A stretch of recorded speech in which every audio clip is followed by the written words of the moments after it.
Hello everyone, welcome back to our channel Knowledge Up. In this video, we will discuss the life and legacy of Walt Whitman. Walt Whitman American literature में बहुत बड़ा नाम है. अगर आप American literature पढ़ रहे हैं तो वॉल्ट विटमैन को आप स्किप नहीं कर सकते क्योंकि ये मेजर राइटर हैं अमेरिका के. तो इस वीडियो को शुरू करने से पहले आप सबसे एक रिक्वेस्ट है कि अगर आप वॉल्ट विटमैन के बारे में डीपली जानना चाहते हैं तो प्लीज़ वीडियो को बिना स्किप किए एंड तक देखिए. एंड आई एम श्योर कि अगर आप इस वीडियो को एक बार पूरा देख लेंगे तो आपको विटमैन से रिलेटेड सारे इम्पॉर्टेंट फैक्ट्स, उनकी लाइफ और वर्क्स सब कुछ माइंड में फिट हो जाएगा और आप कभी नहीं भूलेंगे. तो वॉल्ट विटमैन ये 31 मई 1819 को हंटिंगटन, न्यूयॉर्क, यूएस में पैदा हुए थे.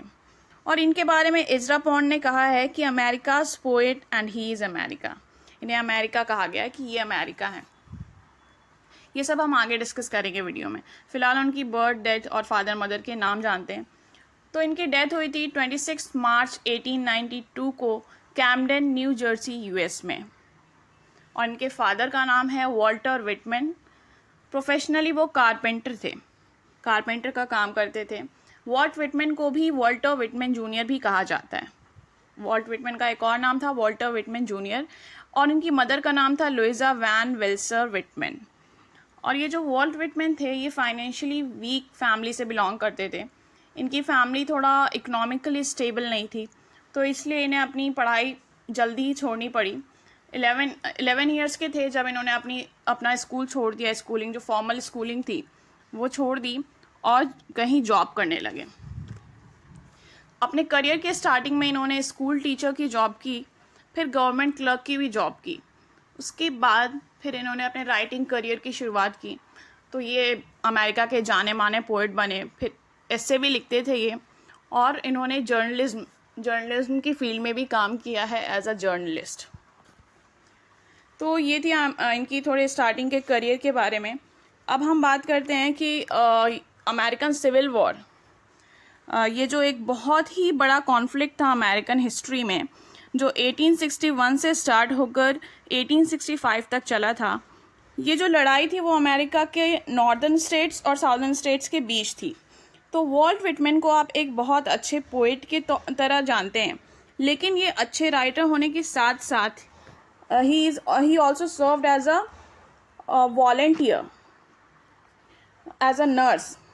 विटमैन ने बहुत सारे इंजर्ड और बीमार सोल्जर्स की देखभाल की अमेरिका के हॉस्पिटल्स में जब ये सिविल वॉर चल रहा था. बहुत सारे सोल्जर्स ज़ख्मी होकर आते थे तो ये उनकी हेल्प करते थे, उनकी केयर करते थे. अमेरिका के कई सारे हॉस्पिटल्स में इन्होंने काम किया उस टाइम एज अ नर्स. तो ये भी एक फैक्ट है इनकी लाइफ का, वो आपको याद रखना है. पोइट तो थे ही, अच्छे राइटर तो थे ही, लेकिन उसके साथ साथ इन्होंने सिविल वॉर में बहुत सारे लोगों की, बहुत सारे सोल्जर्स की हेल्प की थी. उसके बाद जब अब्राहम लिंकन जो अमेरिकन प्रेसिडेंट थे उनका जब मर्डर हुआ था, उनका जो असैसिनेशन हुआ था, उस पर भी इन्होंने लिखा है बहुत कुछ. तो उनमें से जो 2 पोएम जो बहुत इम्पॉर्टेंट है उसके नाम मैं आपको बता रही हूँ. ओ कैप्टन माई कैप्टन, ये एक पोएम है जिसमें जो कैप्टन वर्ड है वो अब्राहम लिंकन के लिए यूज़ किया गया है. ये उनके डेथ पे लिखी गई है. और दूसरी एक और पोएम है when lilacs last in the dooryard bloom. ये भी एक एलेजी है जो अब्राहम लिंकन के लिए वॉल्ट विटमैन ने लिखी थी उनकी डेथ पर.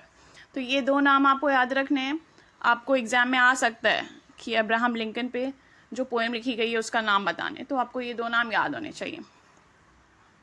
अब इन्हें कई नाम से जाना जाता है तो हम अब डिस्कस करेंगे कि उन्हें क्या क्या कहा जाता है, क्या क्या पुकारा जाता है. तो पहला जो है वो फादर ऑफ फ्री वर्स इन्हें कहा जाता है क्योंकि इन्होंने फ्री वर्स को बहुत पॉपुलर किया था. फ्री वर्स पहले से था लेकिन इन्होंने बहुत ज़्यादा पॉपुलर किया था, उसमें ही ज़्यादा लिखते थे ये. तो फ्री वर्स होता क्या है? ये फ्री वर्स ऐसी पोएम होती है जिसमें ना राइम होता है और ना मीटर होता है. आप इसको समझ सकते हो कि ये प्रोज के फॉर्म में लिखी जाती है फ्री वर्स. राइम और मीटर एब्सेंट होता है. तो इन्होंने ज़्यादातर अपनी पोइट्री फ्री वर्स में लिखी है, इसीलिए इन्हें फादर ऑफ फ्री वर्स कहते हैं. और सेकेंड जो है हमारा वो पोएट ऑफ डेमोक्रेसी, इन्हें पोएट ऑफ डेमोक्रेसी भी कहा जाता है. क्योंकि इनकी राइटिंग में ज़्यादातर जो इन्फ्लुएंस था, इनकी जो पोइट्रीज थी वो डेमोक्रेसी और इक्वालिटी को सपोर्ट करती थी, इसलिए इन्हें पोएट ऑफ डेमोक्रेसी भी कहा जाता है। और एक और नाम से हम इन्हें जानते हैं, अमेरिकाज नेशनल पोएट, अमेरिका के नेशनल पोएट के नाम से भी ये मशहूर हैं पूरी दुनिया में। तो ये 3 नाम थे वॉल्ट विटमैन को दिए गए, तो प्लीज़ इसे भी आप याद रखना, इम्पॉर्टेंट है ये।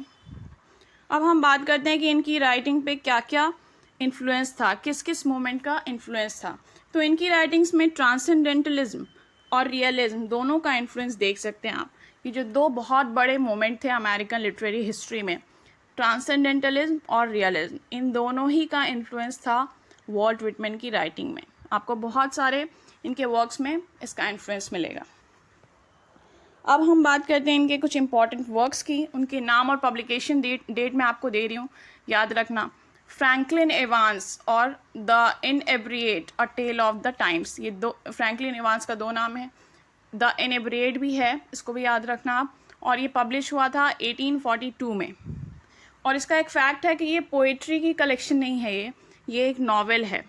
वॉल्ट विटमैन ने एक ही नॉवेल लिखी है, वो है फ्रैंकलिन एवांस। तो आपको ये याद रखना है कि इनकी जो फर्स्ट जो बुक थी फ्रैंकलिन एवांस, वो एक नॉवेल थी, पोइट्री कलेक्शन नहीं था। और ये पब्लिश हुआ था 1842 में। और इसका जो एक और नाम है the inebriate a tale of the times, ये भी आप याद रखना, आपको कॉम्पिटिटिव एग्जाम में पूछ सकते हैं, फ्रैंकलिन एवांस का दूसरा नाम। उसी तरह एक और वर्क है the half breed a tale of the western frontier, इसका भी आप नाम याद रखो और पब्लिकेशन डेट याद रखो, इम्पॉर्टेंट है। इसका पब्लिशिंग डेट है 1846। एक और जो 3 ही वर्क्स मैं इंपॉर्टेंट दूंगी, उसके बाद एक लीव्स ऑफ ग्रास को मैं डिटेल में थोड़ा डिस्कस करूंगी। ड्रम टैप्स, ये 1865 में पब्लिश हुआ था। तो इनके बस नाम और पब्लिकेशन डेट याद रखिए। और जो सबसे इम्पॉर्टेंट वर्क है वॉल्ट विटमैन का, वो उसको थोड़ा हम डिस्कस करेंगे उसको डिटेल में। और वो वर्क आप सबको पता होगा, लीव्स ऑफ ग्रास है। ये बहुत ही इम्पॉर्टेंट, सबसे ज़्यादा इम्पॉर्टेंट वर्क है वॉल्ट विटमैन का। और इसका जो मेन फैक्टर है, कितनी पोएम्स है, क्या है, वो सब हम बात करते हैं अभी। पब्लिश्ड इन 1855 में ये पब्लिश हुआ था फर्स्ट टाइम। ये कई बार पब्लिश हुआ है, बार बार एडिट किया गया ऐसे। तो जो सबसे पहला पब्लिकेशन था वो 1855 में था। और ये जो पहली बार जब पब्लिश हुआ था तो इसमें 12 पोएम्स थी, सिर्फ 12 पोएम्स थी। और ये हर बार जब पब्लिश हुआ तो उसमें पोएम्स और ऐड की गई। तो जो लास्ट पब्लिकेशन था, सबसे लास्ट, उसमें 400 के करीब, लगभग 400 पोएम्स थे इसके लास्ट एडिशन में। तो 12 फर्स्ट एडिशन में 12 पोएम्स और लास्ट एडिशन में 400 पोएम्स, ये नंबर्स याद रखना। और ये वर्क जो मैंने कहा कि बहुत इम्पॉर्टेंट था, लेकिन ये बहुत ज़्यादा कंट्रोवर्शियल भी था, बहुत ज़्यादा कंट्रोवर्सी हुई थी इस पर। और ये जो है फोकस करता है इसमें जो है रिलीजन और स्पिरिचुअलिटी को फोकस नहीं करता है ये वर्क। ये वर्क इसमें वॉल्ट विटमैन ने फोकस किया है मटेरियल वर्ल्ड पे। और इसमें कई ऐसी भी पोएम्स हैं जिससे आप समझ सकते हो कि वॉल्ट विटमैन इक्वालिटी और डेमोक्रेसी को सपोर्ट करते हैं। तो इसमें बहुत सारी पोएम्स हैं, लगभग 400 के करीब। तो उन 400 पोएम्स को अगर आप याद करना चाहो उनके नाम भी, तो वो इम्पॉसिबल है, ये बहुत डिफ़िकल्ट है। तो मैं यहाँ पर आपको कुछ जो बहुत ही ज़्यादा इम्पॉर्टेंट पोएम्स है उनकी लिस्ट, उनके नाम की लिस्ट और उनके बारे में ब्रीफली बताऊँगी। तो आपको थोड़ा आइडिया मिलेगा कि ये कैसा है ये कलेक्शन और किस बात पे है, किस टॉपिक पे जोर देता है। तो सॉन्ग ऑफ माई सेल्फ, इसमें आइडिया ऑफ सेल्फ की बात की गई है। और इसमें नेचर और यूनिवर्स से जो पोएट का रिलेशनशिप है उसकी बात की गई है। इसका जो मेजर थीम है वो यूनिटी है। और इस सॉन्ग ऑफ माई सेल्फ में ट्रांसेंडेंटलिज्म का बहुत इन्फ्लुएंस है इस पोएम में स्पेशली। तो ये बहुत इंपॉर्टेंट पोएम है इस कलेक्शन की, सॉन्ग ऑफ माई सेल्फ। याद रखना, ट्रांसेंडेंटलिज्म का बहुत इन्फ्लुएंस है इस पर और ये यूनिटी को फोकस करती है। नेक्स्ट इंपॉर्टेंट पोएम अ नॉइजलेस पेशेंट स्पाइडर। ये पोएम फ्री वर्ड्स में लिखी गई है। फ्री वर्ड्स क्या होता है मैंने आपको बता दिया है। और ये 10 लाइन की एक छोटी सी पोएम है, 10 ही लाइन की है और सिर्फ 2 स्टैंजाज हैं 5-5 लाइन्स के। 5 लाइन के 2 स्टैंजा और टोटल ये 10 लाइन की एक शॉर्ट पोएम है। और इसका जो मेजर थीम है, नॉइजलेस पेशेंट स्पाइडर का जो मेजर थीम है वो है आइसोलेशन। ओके, बस इतना आप याद रखो, that is enough. Now O captain my captain, ये जो एक पोएम है जो मैंने आपको वीडियो के स्टार्टिंग में भी बताया कि ये अब्राहम लिंकन का जो असैसिनेशन था उस पर लिखी गई है। और मतलब ये जो पोएम है इसमें जो कैप्टन वर्ड है वो अब्राहम लिंकन के लिए यूज़ किया गया है, तो ये उनके लिए लिखी गई है, इतना याद रखो। उसके बाद song of the open road, ये जो ओपन रोड है इसका जो मेन जो थीम है song of the open road का वो फ्रीडम है और ऑप्टिमिज्म मीन्स पॉजिटिव थिंकिंग।